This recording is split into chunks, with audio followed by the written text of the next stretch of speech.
Welcome to another episode of Stir Crazy on the Real News Network. We're here for the socially isolated feels with our hosts Kim Brown, Steve Horn, Tunde Ogunfulaju, and myself, Charles Lenchner. This is our first pilot on YouTube. Let us know what you think in the comments. So, our first episode is actually stands in big contrast. It turns out, according to the New York Times, that we are in fact led by nincompoops. Kim, can you help us understand what's going on there?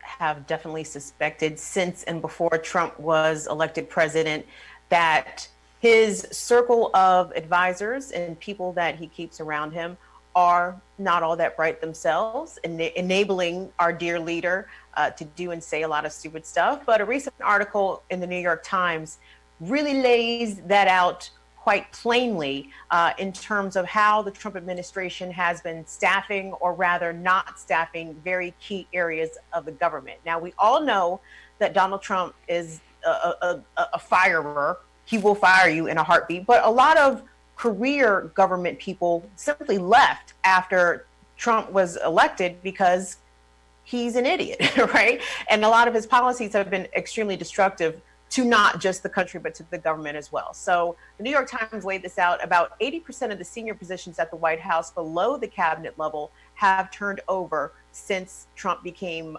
president.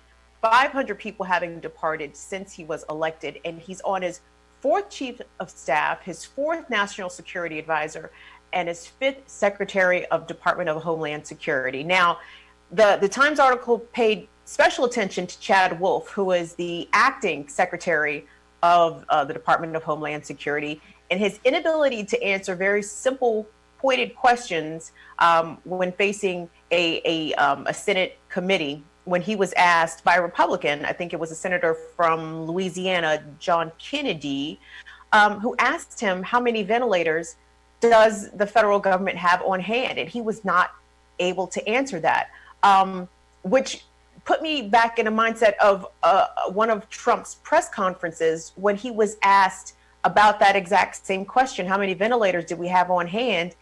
And his answer was, I don't know. How would anybody know? Like, where would we know where to get ventilators? And I'm like, you're the federal fucking government. What do you mean you don't know where to get ventilators? And across the government, across the Pentagon, National Park Service, Departments of Veterans Affairs, there are somewhere between 10 and 20, upwards maybe of 30% of vacancies in some of these departments. And as we are in the midst of this crisis pandemic, it is becoming quite clear that a lot of these people, like this good old boy network, all this cronyism, backslapping, I need my son-in-law needs a job. That is where we are. And because of that, that is where we are. So wait, Tunde, I saw you laughing there on screen for a second. How would anyone know? Give me some insight here. Are we suggesting that top positions in the federal government require some minimum standard of competence or something? No, apparently we aren't necessitating that's a standard, that they at least be competent and be able to tell us very sort of basic things that they should already know. I think what makes me kind of laugh about, and as much of this as you can laugh at, what makes me laugh right now is the fact that the old argument of, let's run the federal government like a business, let's run it like a company, and then let's pick probably the worst person to run a company. Let's make him president, and this all sounded like fun and games until you get a pandemic virus, and then all hell breaks loose, and we don't know how many fucking ventilators we have. It's an especially bad story for Trump, and now we're gonna load up this amusing video. Trump is not only mismanaging like all the things that need to be managed when your country's facing a once in a generation pandemic. He's even digging himself a deeper hole with the silly things that he's been saying. You got that video up for us? The coronavirus. This is their new hoax. We have it totally under control. It's one person coming in from China. One day it's like a miracle, it will disappear. When you have 15 people, and within a couple of days it's going to be down to close to zero, we really think we've done a great job in keeping it down to a minimum. I like this stuff. I really get it. People are surprised that I understand it. No, I don't take responsibility at all. Priorities USA Action is responsible for the content of this ad.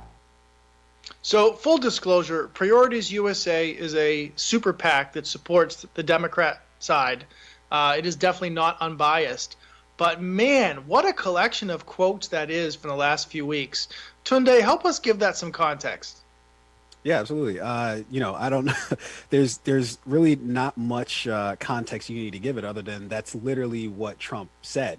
They're essentially just using the super PAC, Priorities USA is using Trump's words against him, which Trump's trying to, he's basically trying to slap a lawsuit on them, or I guess a cease and desist order, I guess, if you will, to get them to stop running these ads. Wait, but hold on. Trump is saying that unaccountable lying political ads funded by invisible people might be a problem. That's a really new tack for him. Yeah, that's a new tack for him, and it's quite interesting because he seems to benefit a lot from that. But hypocrisy doesn't really mean anything to Trump. It's just it's every other sentence to him. He contradicts himself consistently. So yeah, he's and what I was reminded of when I saw this story was how there's a thing called slap lawsuits where basically somebody tries to sue you, with no real sort of like basis for the lawsuit outside of you said something that they didn't like about them. And they essentially just try to tie you up in the legal system to either, bankrupt you or just to intimidate you into silence. And Trump has done that. That's pretty much his bread and butter, of what he does to silence people. And I remember it was some time back that he, I believe, sued Bill Maher because, and let me get the actual quote here so I don't get it wrong. He sued Bill Maher because Bill Maher said that he would donate $5 million to a charity if Trump could prove he wasn't the spawn of his mother having sex with an orangutan.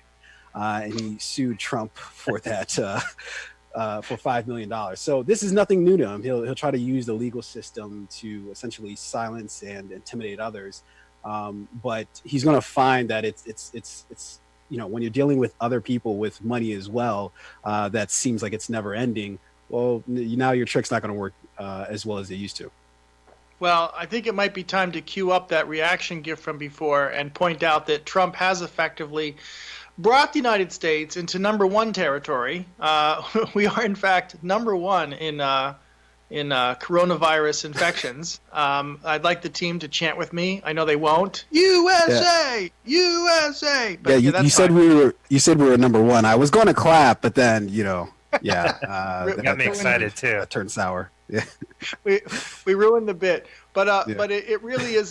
This will be his legacy as the industrialized country leader of record who has done the worst with the most for the least. Fair enough. Well, moving on, Kim, I'm about to ask you about this next article about how, despite years of Trump telling lies at White House briefings, it turns out that he's crossed an invisible line. What is that line, Kim? So the NPR affiliate in Seattle put out a statement saying that they would no longer cover the White House coronavirus task force press briefings live because they are unable to keep track of Trump's bullshit in real time. So Trump is espousing so much fecal matter out of his mouth. I mean, just flinging it all over the press room. It is just a disgusting display of mistruths and misinformation. And now they said that because he has said so many factually inaccurate and just flat out wrong things, they felt as if it was their duty as journalists and as broadcasters not to subject their audience to Trump's live nonsense any further. So what they said was, this was not a political decision. They also said that they will cover the press briefings, but they just won't carry them live until they've had a chance to dissect, I guess, what is the truth. I guess they're waiting for whatever statement President Fauci has to say. That's who I'm always wanting to hear from is President Anthony Fauci. He is our president in this moment, as far as I'm concerned. But I don't blame the NPR folks for taking this route. And frankly, I feel as if the broadcast networks should take a similar route. But these are the same folks that have let Trump pretty much spew all of his stuff unfettered. And it took them a long time to sort of fact check Trump. So I guess one of the reasons, sorry, if I can interject, Kim, like one of the reasons I think that they took so long to try to at least do something in this realm, I think is because they're afraid of his base, right? Like they're afraid of the backlash and them, his base crying like, oh my God, you're trying to silence our dear Lord and Savior. And, when I say Lord and Savior, I say that, not by accident, but I think that one of the reasons that we're in the situation we're in with Trump is because I don't think they look at him, his base doesn't look at him politically, they look at him religiously. And I think that changes the dynamic of how you can even approach something like that in terms of trying to fact check them, because they're, what do you do when people aren't even looking for facts? They're not looking for facts. They're just looking for the way he makes them feel. Sorry to put it. That's okay, but I will say this, Tunde. You find me a Trump supporter who is also an NPR listener. I need to meet that person. What demographic that Venn diagram fall in the middle of? Like, who is those that? Two cross sections, they don't. They should never meet. No, they don't often meet. But I don't know, Charles. What do you think? I mean, NPR making a critical editorial decision here, or are they precluding the truth or precluding the president's words in live time? Are they being denied that opportunity to hear Trump? This will definitely add fuel to the fire of the sort of right-wing populist discontent with mass media. But if you just think about how this is de facto our state-funded or state-supported public channel for news and information in this country, comparable to the BBC in the UK. Can you imagine the BBC refusing to carry the words of their prime minister? It really is unprecedented for for a public leader to not make the news when he has something to say. It's just another sign of the times of the low point that we're at when it comes to this Trump presidency. That said, he is keeping the comedians and newscasters fully employed. Our jobs are safe. Moving on to the next topic, I want to bring in Steve to talk about how the national security state is benefiting from the coronavirus. It turns out that we're all being tracked, Steve. Tell us more. Yeah, well, I think that just to back up, I don't think the national security state is yet there. There's warning signs that if they wanted to be there, they could. What exists is that there is a company by the name of Unicast, which it shows how much data is collected by us in our cell phones. So Unicast basically looked at all this data that exists from apps that we use on our phones, whether it's a GPS that we use when we go running, or whether it's just these apps, you all give them permission to track you or not track you, but most of them are not useful. I mean, many of them aren't as useful as they could be if you don't give them permission to do that. And then with that data, they took it and they could see actually how far people are going from their homes and if they are basically staying at home. And then they gave counties around the entire country grades as to whether or not they're doing well at this new stay-at-home protocol that exists in the United States due to the coronavirus. And so just to show how what this data is, like Baltimore County, for example, where the Real News is based, the number that they got as of March 22nd, and I'm reading it here, is it's down 46%. So it got an A. San Diego County, where I live. Wait, hold on. So if here in Baltimore we're down 46%, who are we ahead of? Who are we, how do we compare? Don't give us a number unless we can use it to Baltimore show got an A. I had to look. I'm not 100% familiar with what percentage gets an A, but it's in the category of an A. Like San Diego County is doing better. It's down 50. Look at here. I wrote down 54%. LA County 53%. So I don't know if that means what kind of radius that means, and I also don't know like what it means to get an A versus an F. But the bottom line is, I think the more important takeaway is they could track that information, create a methodology on it. We're giving away all that information. So what's the prize that we get? Is it just not walking around with flu-like symptoms? Is that the grand prize in this scenario? It's ideally it's the grand prize would be less people in hospitals and less people getting sick and dying. But I think that it's still, besides that, the whole notion of the prize, the concern, of course, is what if law enforcement gets this in their hands? What if it's shared with, the FBI? What if it's shared with the NSA? Like what happens with this information? But I think that what this really says is we've been giving away this information for years. I mean, really since the advent of smartphones. Basically, a smartphone is a tracking device that you carry around with you at all times, and we give away a lot of this information voluntarily, but not kind of involuntarily, because how do you exist in society? But let's just mention here that there's a case we have from Israel of how that information is used. They made a decision there, the government did, with very little oversight. They could see from your cell phone data that you interacted with someone who tested positive for the virus, and then the health ministry would send you a text message saying, we know you've been in contact with someone who got the disease. Now stay at home for 14 days. You're under quarantine. Sincerely, the health ministry. I just want to say here in the U.S., if I got any such message telling me that a ministry is ordering me to stay at home and we weren't on close terms, I'd be really freaked out. Yeah, that's like the number one concern is what that's one thing, it's health, and that's already pretty scary, but that they can have this information and tell you that. In a way, they could say, okay, well, that's kind of benevolent, that's for the good of society, but then they could start saying that about all other kinds of things, like, oh, it's for good, it's for security, it's for community peace, whatever term they want to use. So I think that's the fear, and it's not. We did a story on Israel. It's like the whole notion of this is like opening up shock doctrine, right? Like using this crisis for this broader purpose, a new frontier, really. And the same thing. These same concerns were, basically, you could see this play out in China as well in the aftermath of the coronavirus. And you just mentioned the shock doctrine. What didn't we have a story up recently mentioning Israel and the shock doctrine? Yep.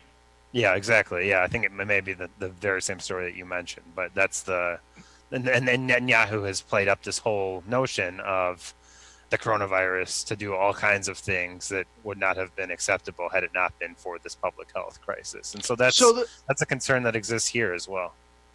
Dwayne, in studio, if you could just load up the next video that we have coming up. We're basically listening now to Edward Snowden, who is still in Russia, letting us know that the surveillance state that we're creating now, partially in response to the coronavirus, whatever new powers, whatever they are able to do, is not going to go away once this comes up. Oh, I'm being told we don't have the video to show up. But Steve, you've watched it. What is Snowden warning us about? Yeah, well, I mean, I'll pretend I'm Snowden. I can read the quote. So Snowden said, this was at the Copenhagen International Documentary Film Festival. He said, when we see emergency measures passed, particularly today, they tend to be sticky. And then he said, the emergency tends to be expanded. Then the authorities become comfortable with some new power. They start to like it. I mean, so that kind of sums up. Like, it starts as, we are here to track the spread and to stop the spread of the coronavirus. But it's not like once the powerful gets this information, it's not like it just, okay, we're going to throw it in the garbage and not use it anymore. And the same exact thing, the same exact paradigm played out after 9/11. Think about everything that exists now, this entire mass surveillance state that we're even talking about right now. It exists, a lot of it, because of post 9/11 measures that were put into place.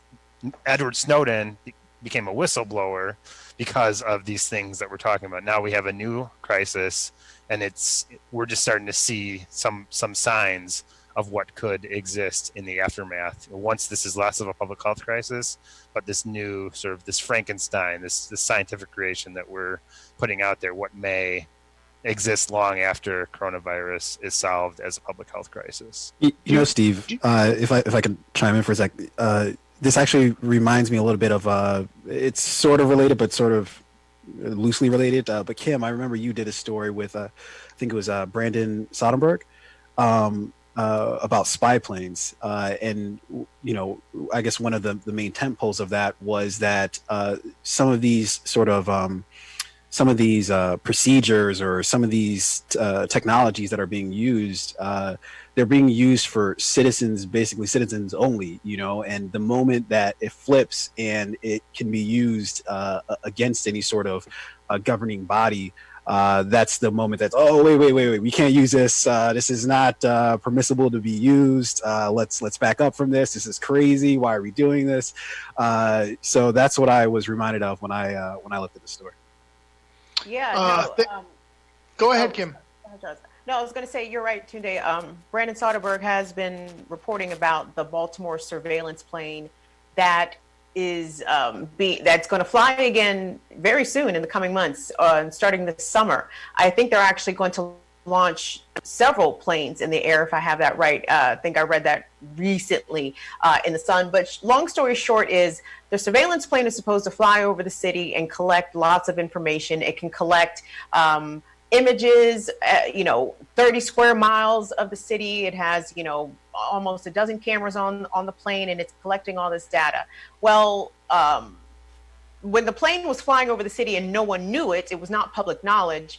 The plane actually caught a police-involved shooting where the police were doing shady stuff. I know we're talking about Baltimore City police. Your mind is blown. Yes, but yes. And so when the plane operator, because this was a private plane operator, this is not something funded by the state of Maryland or the city of Baltimore. This is a private entity. When they presented this video evidence to the police department, they were like, no, that's not what we were interested in. We want to catch crime done by criminals. We don't want crime caught on camera that has been committed by the police. That's not information that we're interested in here. So yes, that is definitely an interesting component but here's the thing, I almost wish, and I am so loath to say that the Trump administration would do something to try to keep pace with the coronavirus, because as it stands now, it does not seem as if they are doing a good job, or at least their reporting is not as extensive that it probably should be, which is probably why we're seeing these numbers grow exponentially every single day, because there's such little data available. I don't want us to be surveilled based on interaction. Here's the thing, Kim. I believe, and I regret to quote him, but I believe a very unwise man once said, "No one man should have all that power." Kanye West, I think, said it best when he said that, and that applies doubly to Donald Trump. He should not have pretty much any of that power. So I don't know. If there's any other thing we can explore, let's explore that before we give him, that carte blanche. I'm gonna give commenter Otto the Watchdog the final say for this segment from our YouTube channel. He's telling us that he would rather political comedians be unemployed than for the government to be a joke. Well, good thing that we're not comedians. Moving on to the next little bit. We're now talking about someone who might become our next president. For him to get there would require many things to go well for this candidate. I refer, of course, to Biden, who is I guess you could call him the presumptive Democratic Party nominee at this point. But he seems to be a little bit less excited about actually campaigning than he was a month ago. Tunde, tell us about that. Yeah, so essentially Biden was doing an interview with, I believe it was ABC, and let me just give you his exact quote when they were essentially asking Bernie Sanders in the last couple of days, basically voiced his his commitment to still continuing the campaign, and that he would show up to the next debate. And so Biden was asked if he's focused on attending the next debate and how that's going to go. And so his exact quote is, "My focus is just dealing with this crisis right now. I haven't thought about any more debates. I think we've had enough debates. I think we should get on with this."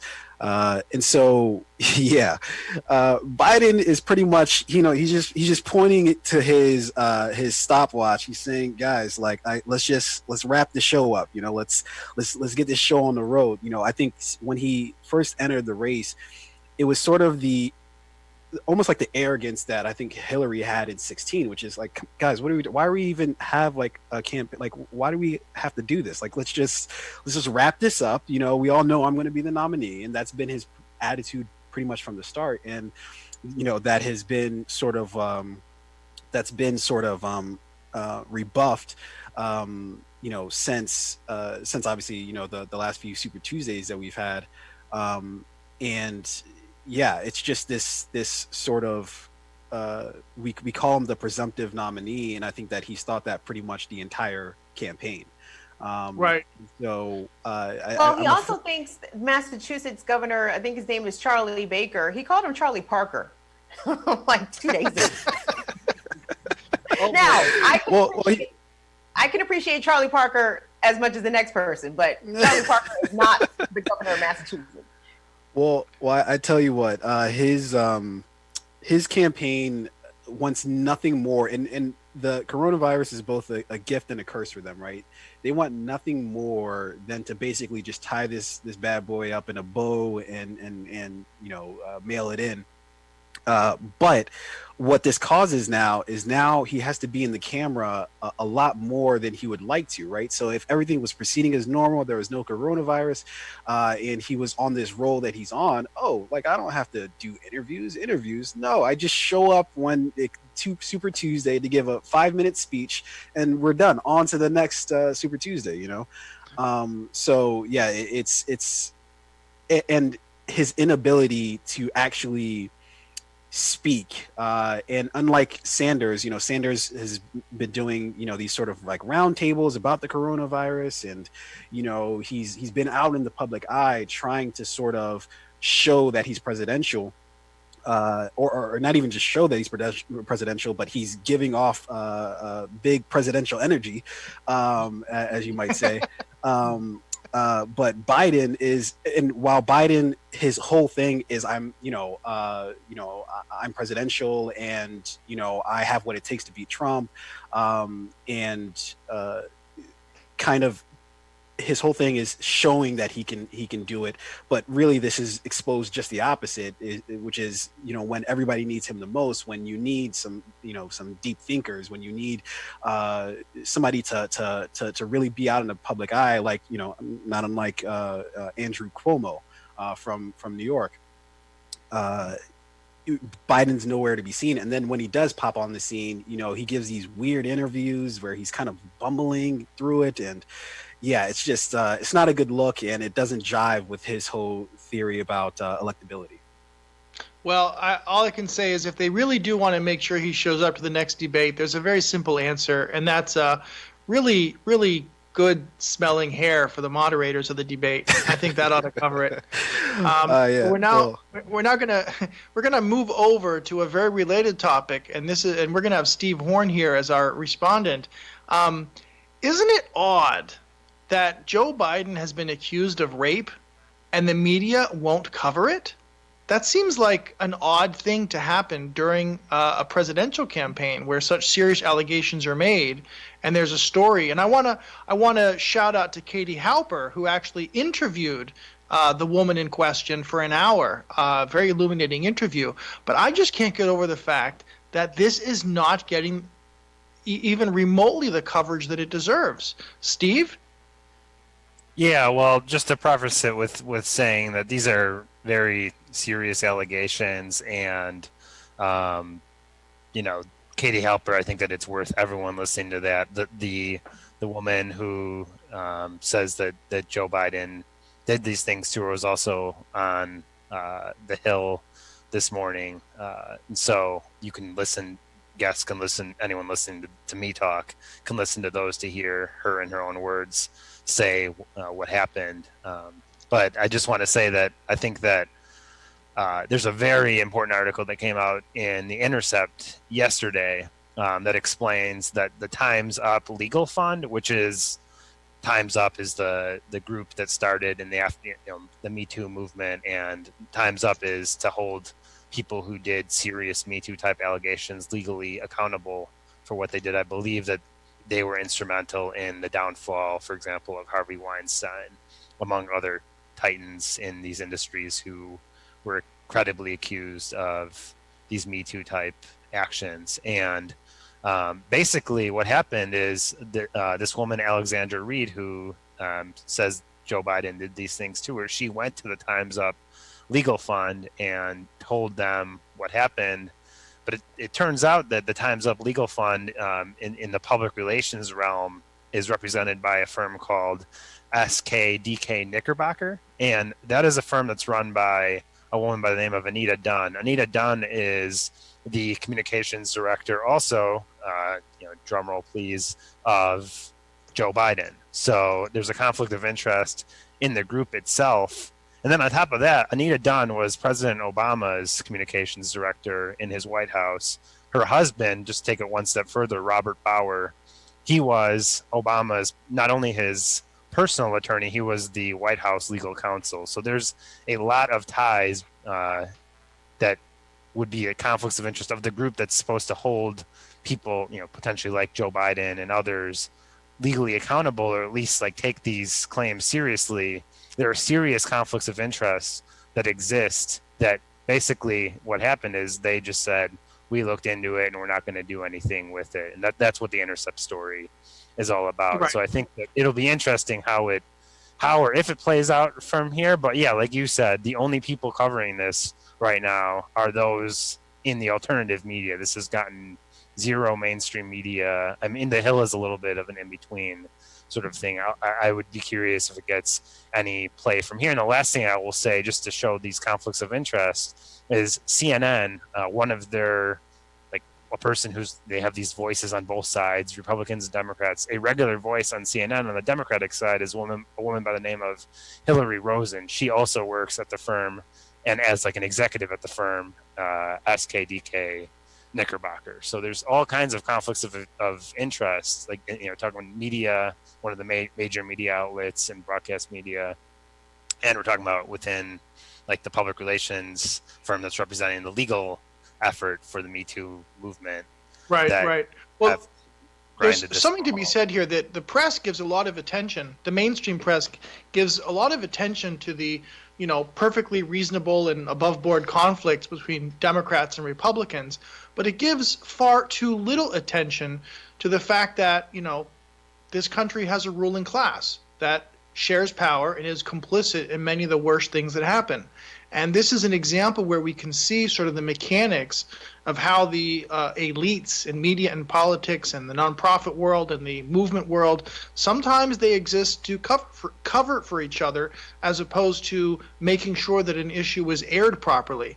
And there's a huge bias that we can all see and yet not see it recognized and reflected back at us in the media. And that's another reason to support a news organization like the Real News Network, because we won't shy away from pinpointing that and making sure that everyone can see it together with us. So one last story, sort of in this, and you mentioned it before, which is Time's Up saying that it would not fund a Me Too allegation against Joe Biden. What I thought was so interesting about this is that the very same constituency that was very much attached to the need to get rid of abusive men from politics and was inspired so much by the election of Donald Trump, the something grabber in chief, how that universe could somehow say, oh, no, we're actually not here for politicians. How do you explain that, Steve? Well, like I said, there's very significant ties to the upper echelons of Democratic Party elites within Time's Up. And so, although Harvey Weinstein, of course, was a donor to the Democratic Party as well, so it's not like you're immune just because of that. But I think that there's a very high barrier to climb when there are those political connections as it pertains to Time's Up I'm guessing there's overlap in donors as well between the party and Time's Up. And I think that, just to go to like a past example, I mean, this same movement, I think, has had a really hard time of holding Bill Clinton accountable for doing some of the same type of terrible stuff. And for example, I just want to give Katie Halper a lot of credit. She also interviewed a few years ago Juanita Broderick, who brought forward for many years, I think, very credible claims about what Bill Clinton did to her back when he was Attorney General of Arkansas, an accusation of rape that I think sounds extremely credible. And that this woman, they try to smear her as, oh, she's a conservative and she's just out to get Clinton. Back then, she was a huge admirer of Bill Clinton when it happened, and that's why that she even let Bill Clinton into her hotel room for a meeting to begin with. And so I think that that same movement, I mean, when it comes to very powerful Democrats, is much more reluctant to take them on than if it, say it's someone like Right. Donald Trump or of someone of that ilk. We're going to turn to one of our other hosts in a second, but first I want to go to that comment that we got on YouTube from Joe Cool. You can just load that up, letting us know that having to choose between Trump and Biden is like choosing between being shot and stabbed. And that feeling that there isn't really a candidate that people can trust, someone who isn't implicated in all the shenanigans of the power elite, that feeling is the driver for not voting in this country. And it's just a real shame to see how that's being exacerbated in this cycle, not just on one side of the fence, but the whole lot of them. Kim, tell us what you were.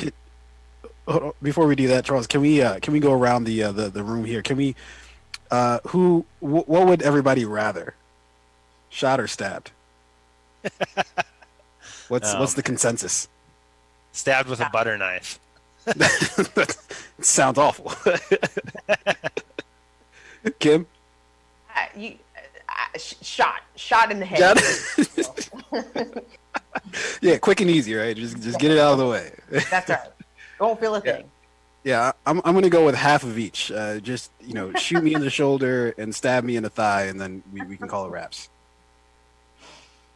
No, Tunde, I wanted to piggyback actually off something that you said regarding this whole Joe Biden allegation, and thank you for bringing up the poster child of unfollowed through investigations, let's put it that way, as it relates to Bill Clinton. I mean, Bill Clinton, his exploits, go back decades, not just the consensual relationships, but some of the so-called non-consensual relationships as well. And the Democratic Party, even during the time of his impeachment in the late 90s, there was not a lot of will behind holding him accountable. For example, I mean, Monica Lewinsky was of age, but at the same time, there was a big age gap between he and she, and not only just an age gap, but a power gap as well. So he was undoubtedly the manipulator and the deferential person in that relationship. I mean, he called the terms of whatever it is that they had, and he did take advantage of a young girl. And if these allegations are true against Joe Biden, I would hope that in the age of Me Too and Time's Up, that Democratic women would take that as something that should be held very seriously and make sure that he's held accountable. But the problem is, there is so much fervor around, we have to get rid of Trump at any cost. It's like, okay, well, we'll take coochie grabbing Joe Biden over coochie grabbing Donald Trump at this point. And that is such a failure of options. It's almost embarrassing. I mean, it's two false choices, right? That's what essentially, we can say what we want about the mainstream media, but I think what they've established in this election cycle is their dominance, right? That the reason why we have essentially the two choices of Biden and Trump is due in no small part to the media, right? To the mainstream media, that if it wasn't for their essentially backing of Biden before the race even started and their continued support for him, I don't think we would have just essentially these two choices, that we would have somebody else who was a more logical choice, somebody who didn't come with all the baggage and the reality that is Joe Biden. but the mainstream media made sure that they had the person who wouldn't really rock the boat, wouldn't really change anything, keep everything, the ship steady. They chose that person, and that's sure enough the person who now we're faced with potentially having as our Democratic nominee. That's right. Thank you, Tunde. And now we turn to another very important break to make sure you all know that we are the Real News Network. We are in the middle of a fundraising campaign for the spring to make sure that we have the resources to continue to bring you this entertaining and topical show. Dwayne? Hello, I'm Gerald Dent. And I'm Mark Steiner. We here at the Real News. And we're here to talk to you about the future of the Real News. We are in dire need of $50,000. And you can make that happen for all of us and for yourselves. So go to donate. And make a pledge now to the Real News, and let us keep growing the news you love to watch. Pretty please. Thank you. Excellent. So we're going to end our show today with a few fun, lighthearted things. And the first one up we have with Steve is something about Triscuits, Steve. I enjoy Triscuits. Do you? Mediocre. I don't love them, but don't hate them. Somewhere in between. But yeah, it's this really funny thread by a guy on Twitter who goes by Sage Boggs.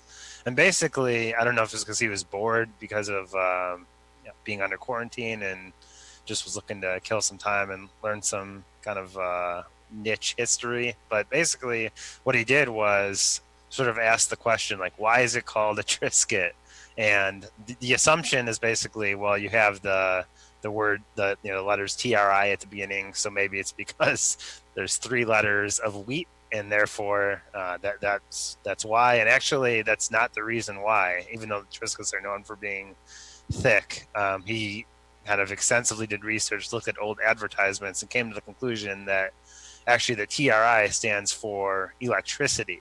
I mean, when Triscuits were originally on the market, how they advertised themselves were that they were, in the early 1900s, they were the product of electricity, or being powered by electricity to bake in the wheat into this bread-like product that created what is called a Triscuit. And what's so funny about it is he actually went to the PR people at Triscuit. They weren't really sure of an answer right away. He went and found it, and then he ran it by them, and you can see it all played on Twitter. And then on Triscuit, they kind of gave him on the Triscuit account, they gave him a kudos for finding the answer. So it's just this kind of lighthearted, but kind of like nerdy, funny little history thing that played out on Twitter over the past couple of days. Nice. Thank you for that. And now we have another fun one reflecting perhaps the diversity of America. Kim Brown brought this to us. It's I can't figure out if this is quite the same as religious proselytizing, but it's definitely related to church going. Dwayne, do we have that video loaded up? Well, I seen on Fox News all these governors want to shut the churches down because of this canola virus, and it's pissing me off. You can't tell by my words and actions, but I'm a Christian. And there are 3 things you don't go messing around with. The 3 G's: God, guns, and country. They don't care about you. If they did, what on flat earth is safer than a church? If you don't believe me, go ask the Catholics and the Southern Baptists. They don't care about you. What's dangerous about dipping your hand in some holy water that 1,000 other people have touched? You wanted me to wash my hands? Well, there you go. What's dangerous about being close to somebody holding hands during a pandemic? What's dangerous about handing out bread and wine to 1,000 people? In my church, they got wine. We call it blood. Other churches, they got grape juice. They call that Blood Light. But I digest. I say good. Get sick. It's God's will be done. God is in control. You take all the precautions you want, but God is in control. I could take my diabetes medication, but God is in control. I could take an Uber on the way home after drinking all night, but Jesus takes the wheel. And sure, the pastor doesn't have to ask for donations, but I think in this instance, God helps those who help themselves, because the church is going to get their money one way or another.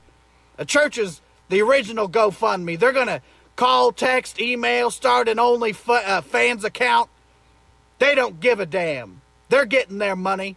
And sure, God is everywhere, but the best signal's in the church, right behind the collection plate. It may take you a while to get to heaven, but you give them some money. That's like a fast pass. So, governors, you try to keep me from going to church on Sunday. You just try. I'll still be anybody. There's nobody that's going to stop me from going to church unless it's me and my hangover. Now get off my property. God damn. Yes. So Kim, what do we learn from that? First of all, I learned who this guy is. His name is Brett. Let me say, I'm not sure if I'm pronouncing his last name correctly. Terhune or Terhune.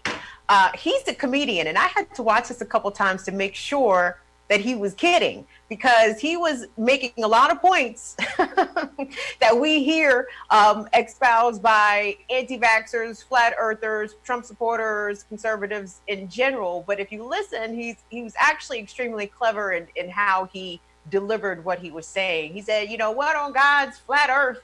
You know, who would think? He was very smart. Like I actually enjoyed that quite a bit. And it's like when you're watching it, you're like, is he kidding? He gets points for having that huge collection of toilet paper in the back seat. I thought that was a nice touch and showed how thoughtful he was in his production. Yeah, this guy's he's a comedian. I mean, he might be the 21st century, you know, Ralphie May, you know, like the redneck satirist that we've been missing in these times of Donald Trump. But you know, I hope honestly that a lot of Trump supporters do not adhere to some of the things that Brett was kind of joking about, because no, y'all should not go to church on Easter. Not right now, please. Maybe 2021, but not in a couple of Sundays, because we are still very much in the throes of a pandemic, and everything about church is touchy, right? Like you have to touch people, and you have to like sit. Everyone, you know, sits in the same pews, and you hold hands and pray, and you touch your neighbor. You say, neighbor, what's your temperature, neighbor? You know, I don't know what's going on with you today, neighbor. But yeah, so that was my internet tweet pick of the day. Hey Kim, what was your favorite? I actually almost wished it was real, so because it would have just added that much more hilarity to it. What was your favorite quote of his? I've got like two of mine that I'm going to rattle off here, but what was yours? He said, "You mean to tell me that we can't dip our hands in the holy water that 1,000 other people have just dipped their hands in? You want me to wash my hands? I just did." Nice. Tunde, you brought us up our last one in this roundup. I was watching this earlier and thinking this is the new reaction GIF that's going to go viral in a second. Oh no, it's going to catch fire, and it's purely classic. You know, you can't plan things like this; they just kind of happen. You know, according to our last video, you know, it's God took the wheel on this one. But we have Dion Broxton, I think it's Broxton, not Braxton, out of KTVM in Montana. And Dwayne, if you could just get it going, let's just enjoy the hilarity. Montana 3. Oh my God. Oh my God. Oh no, I ain't messing with you. Oh no. Oh no. Oh no, I'm not messing with you. So he just ran in the truck.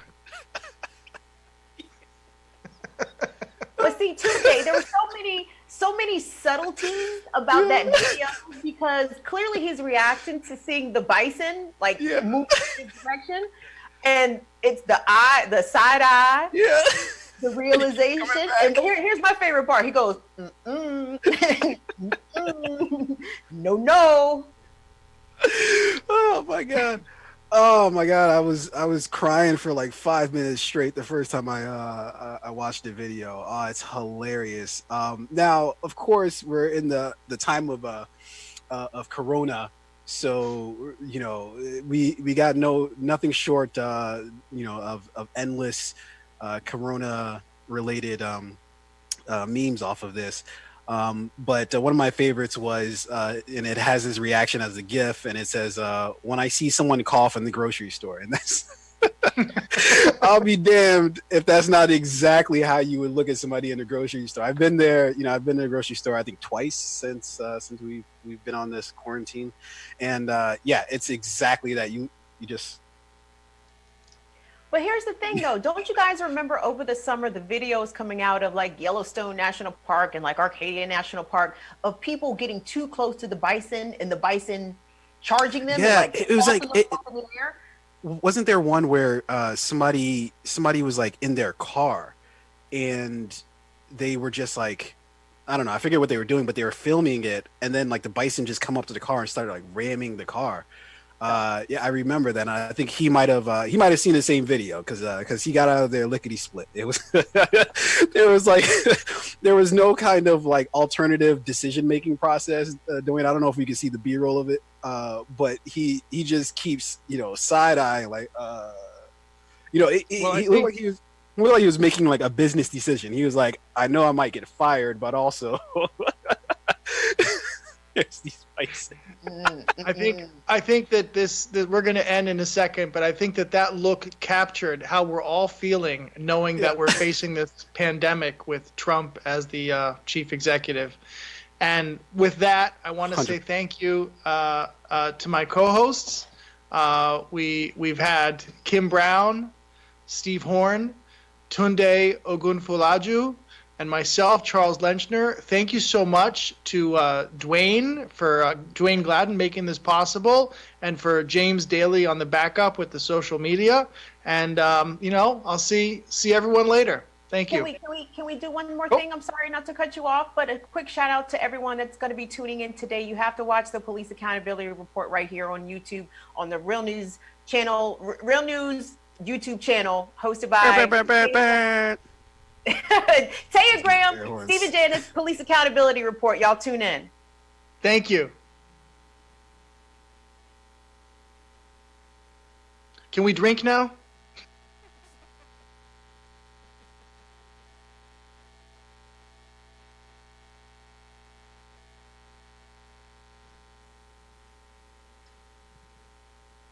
Dope. Sorry about that, Charles. I saw James's note in